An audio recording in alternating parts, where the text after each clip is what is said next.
the main focus of our ban is to move into using reusable bags.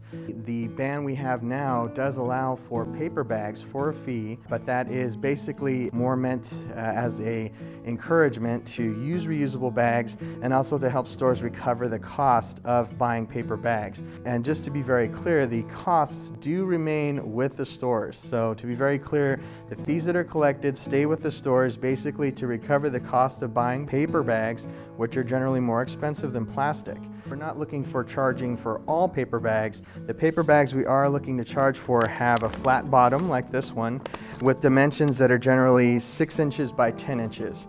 So if it's approaching that dimension, 6 inches wide roughly by 10 inches long, then it's a bag we're looking to charge for. That specific dimension is not mentioned in the code, but as we enforce these, this was the intention of the bag ban, was to charge for bags like this. So for example, these bags are considerably smaller.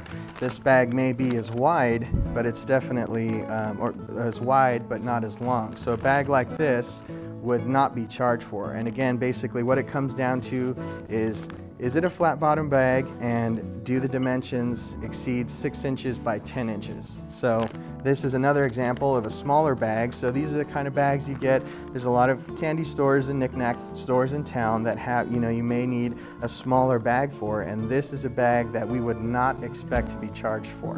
And again, what we're looking to do is get people to move away from using these paper bags. So what we really would like is, for example, this type of bag. This is a recycled, a reusable bag made from recycled plastics, very tough, durable, kind of washable plastic, but ultimately something that can be reused hundreds of times basically with proper care. So it eliminates the need of making these disposable type bags over and over again. We can have this, we can wash it out, use it again, put it back in our car and have it ready to go. So there's a lot of options that are available. Paper bags is not what we're trying to switch to, of course, and the fee, of course, is not the point at all of the ordinance. The point of the ordinance is to use reusable bags.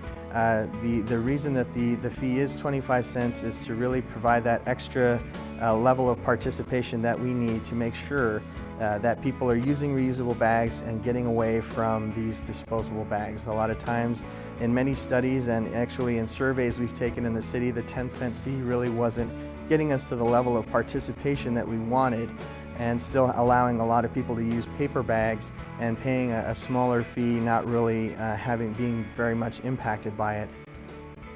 The ordinance was passed at the end of December of 2011, mostly to address a lot of issues we have with the impacts from plastic bags. So the general bag we're talking about is the single-use disposable bag that you get at any standard grocery store. A lot of the issues with these type of bags, though, is that they're very light, they fly around, they cause a lot of litter impacts, and they're pretty prevalent in the community.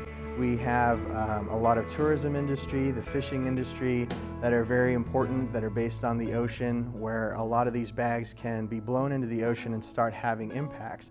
These bags are very persistent in the environment. They don't break down very easily. They leach toxic chemicals. They clog up stormwater drains.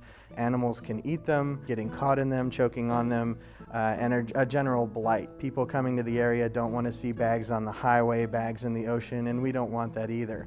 As proper stewards of our bay here, especially with the Monterey Bay National Marine Sanctuary, I do believe, of course, it's all of our part to handle this very well and make sure that we're maintaining this great resource for the future. And this is one of the ways we've decided to do that. It is a very unsustainable, very wasteful sort of practice. We're generating bags over and over again to use for a short amount of time and then disposing of them. So based on this information, if you have any more questions or if you want to learn any more about this or other programs we have in the city, you can look up our website at montereyrecycles.org, or you can also call us in the Environmental Programs Office at 831-646-5662. Thank you very much. I hope this was very helpful for you.